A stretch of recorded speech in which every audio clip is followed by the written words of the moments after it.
Okay, good morning everyone. My name is Irfan Pratama. I am currently studying MBA at Ipmi Institute. So today I would like to share about the lessons that I've learned from influence and negotiation class lectured by Bu Jud Sanas. Okay, so now we are about to talk about communication and interpersonal skills. The first one is about cultural awareness. Understanding cultural differences in communication styles is important in today's world. Culture influences everything from body language to decision making. So, recognizing this difference is crucial in avoiding misunderstandings. For instance, a collectivist culture might prioritize group harmony over individual opinions. On the contrary, individualist cultures may encourage open expression of personal ideas. And then the next one is listening and barriers. Effective communications requires not just only talking but also listening. Regarding listening, there are 5 stages of listening. The first one is receiving, understanding, remembering, evaluating, and the last one is responding. Active listening, which involves fully focusing on the speaker, is very essential. However, barriers like physical distractions or biases can hinder effective listening, and recognizing these barriers helps us improve our communication skills. And then the last one is verbal and nonverbal messages. Nonverbal communication, such as facial expressions, gesture, and posture, can often convey more than words. Understanding both verbal and nonverbal cues is very necessary to ensure the message is fully understood. For example, crossed arms might indicate defensiveness, even if someone is verbally agree. Next, we will talk about 5 stages of listening. 5 stages of listening are a framework for understanding the process of how we receive, interpret, and respond to verbal communication. These stages highlight the different cognitive processes involved in listening, which go beyond simply hearing words. So, the first stage is receiving. It involves physically perceiving the sound, focusing our attention, and eliminating distractions. Second one, understanding. At this stage, we make sense of the word that we've heard. This involves processing the message and interpreting its meaning. To fully understand, we need to connect the message with prior knowledge or context. Misunderstanding at this stage can lead to confusion or miscommunication. The third step is remembering.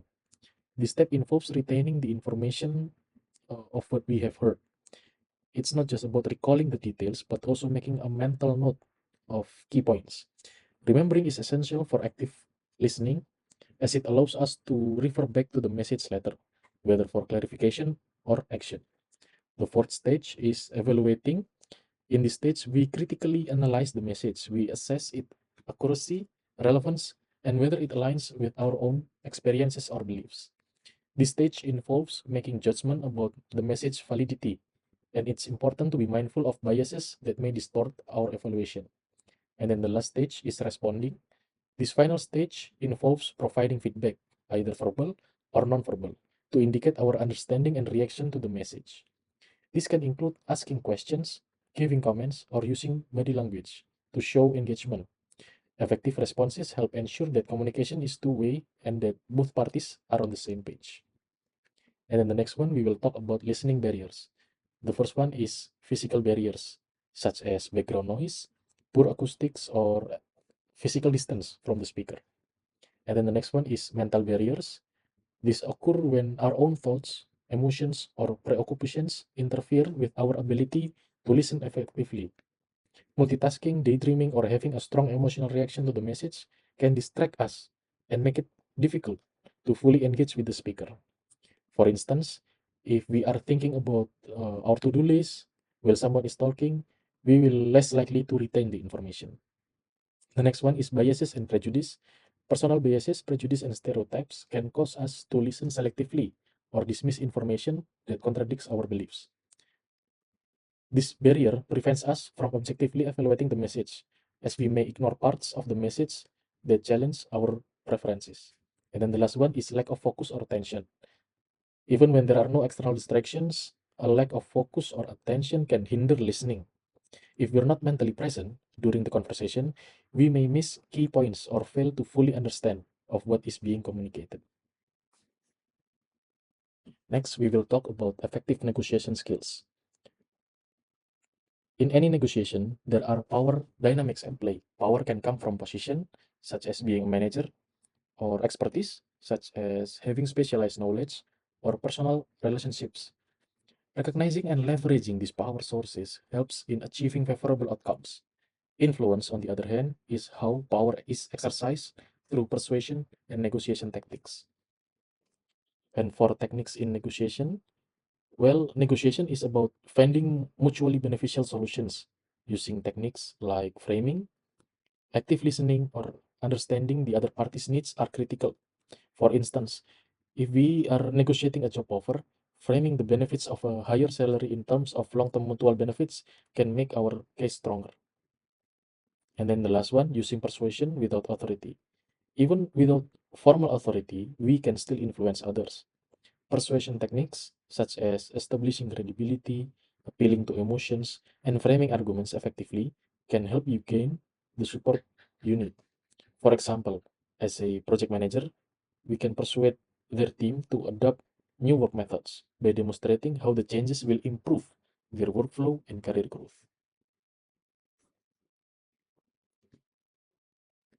Next topic, we will talk about persuasion in professional settings. And the first one, we will talk about persuasion theories. The first one is cognitive dissonance. Cognitive dissonance theories occurs when people experience discomfort due to conflicting beliefs or action. And to resolve this, persuaders can align their arguments with the audience values. The second one is ACE theory, or appropriateness, consistency, and effectiveness. ACE theory helps determine whether an argument will be persuasive. The theory suggests people evaluate persuasive messages based on these three criteria. For example, a marketing campaign that aligns with customer values or appropriateness is consistent with previous messages or consistency and offers a clear solution or effectiveness is more likely to succeed. And then the next one is influence strategies. So, effective leaders use persuasion to motivate and guide their teams. This includes building trust, framing issues in a way that aligns with the team goals, and appealing to both logic and emotions.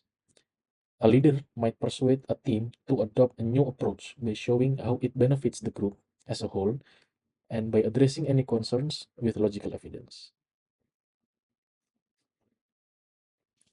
Next, we will talk about how the knowledge that I've just learned is applicable to the real life. The first one is about developing emotional intelligence. The first one is empathy in communication. I believe by practicing empathic listening, we can understand better our colleagues' emotional states and respond in a way that fosters trust and respect. This is the second one is managing emotions during discussion. Using emotional regulation techniques to manage our own emotions, especially in high-stake negotiations or challenging work situations. Keeping a calm and composed demeanor can help maintain a positive work environment. The third one is building connection with stakeholders by applying empathy and understanding in building relationships with clients, stakeholders, or team members. Rapport building techniques such as active listening and offering support can lead to more effective collaboration and stronger partnerships. And then the last one, conflict resolution, using negotiation techniques to resolve workplace conflicts by applying win-win strategies and focusing on interests rather than positions can help mediate disputes and build stronger working relationships. And then and then besides building emotional intelligence, this also applicable in providing effective written communications, such as writing persuasive emails, or maybe when we are writing reports, we can use structured language to ensure clarity and comprehensiveness, using active voice and provide specific actionable information that can guide the decision making. And then the next one is tailor messages for diverse audiences.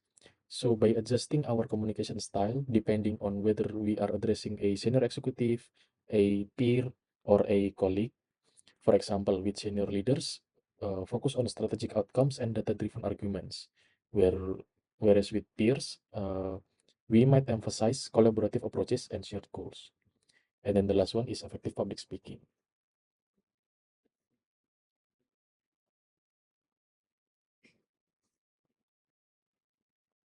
Next, enhancing team collaboration.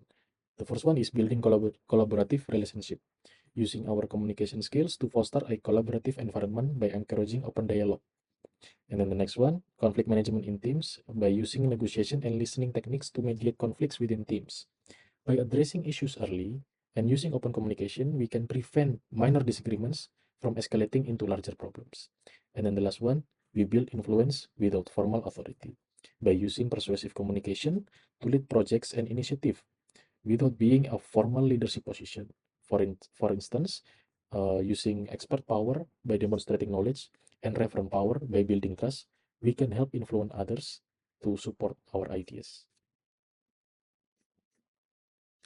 And finally, we reach to the conclusion.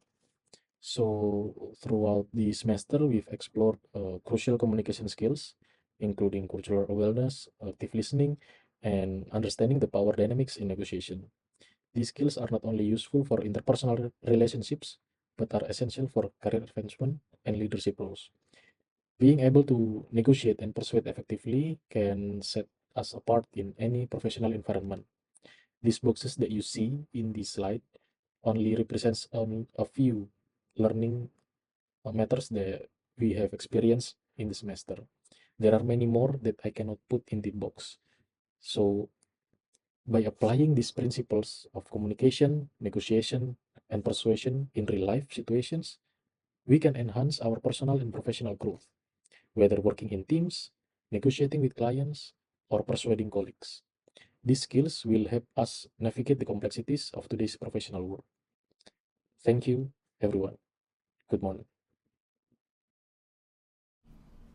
Welcome to the scene Breaking the Seal. Introducing Thomas Rashid, a visionary entrepreneur, environmental advocate, and a force to be reckoned with. From humble beginnings on a family farm devastated by industrial pollution, Thomas built an empire dedicated to sustainability. And then there's Harvey Specter, a titan of industry and a master of negotiation. Born with privilege, Harvey took the reins of his family's conglomerate, Specter Enterprises, and turned into a global powerhouse. You're asking me to invest in facilities that will generate millions in revenue, but your record, polluted rivers, displaced communities, smoke-filled skylines, is not a legacy I can support. And what legacy will you leave, Thomas? A couple of three-hugger words? My factories create real jobs, real income for the families. That's something people actually value.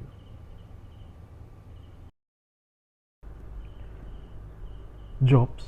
At what cost? You don't just employ people, you endanger them. Cancer clusters near your plants.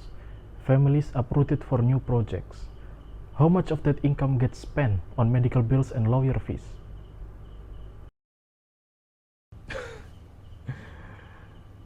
That's the cost of the progress.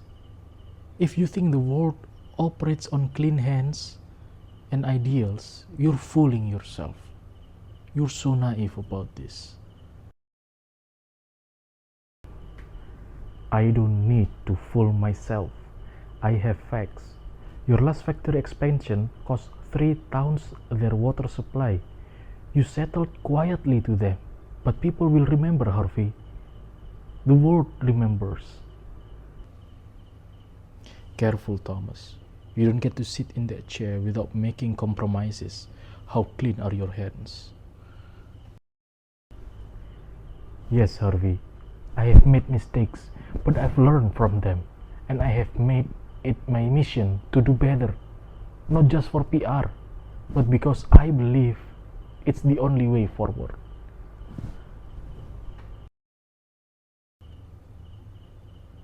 Fine. You want to play savior? Let's say I agree to tighter environmental controls. What's in it for me? You want to throw money at expensive solutions for some goodwill? Well, goodwill isn't just PR, Harvey. It's currency. Consumers are demanding responsibility. Investors are shifting to green portfolios. You want to stay relevant? Join me in creating a future people can trust.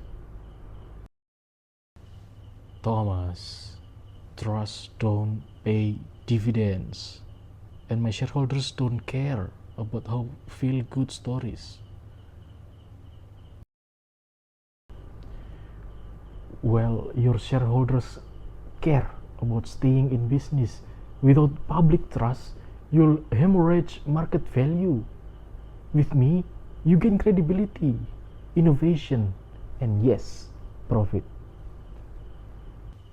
So you think you know my business? I started from nothing.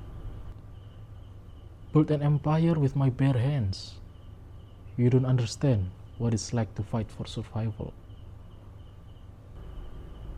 I do, Harvey. My family lost everything when I was 15. Our farm, our home. I know what survival feels like, but I also know we can't just cling to outdated methods just because they're familiar. The world is changing now.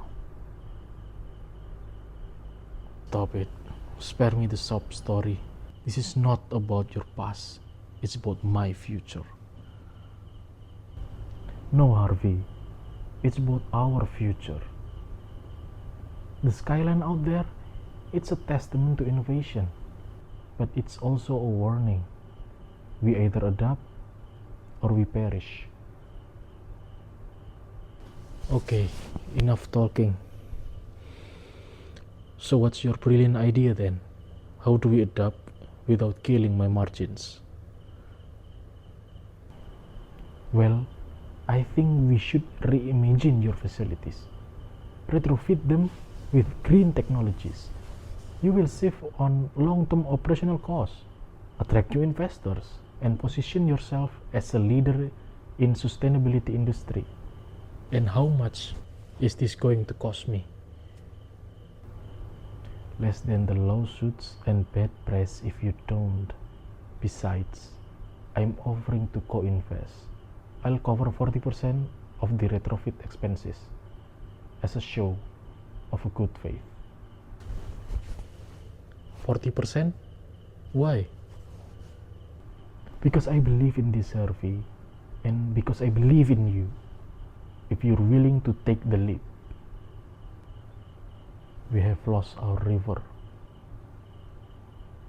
but we can bring it back. So I'm asking you, Harvey, to break the seal on a new chapter for your company and for us all.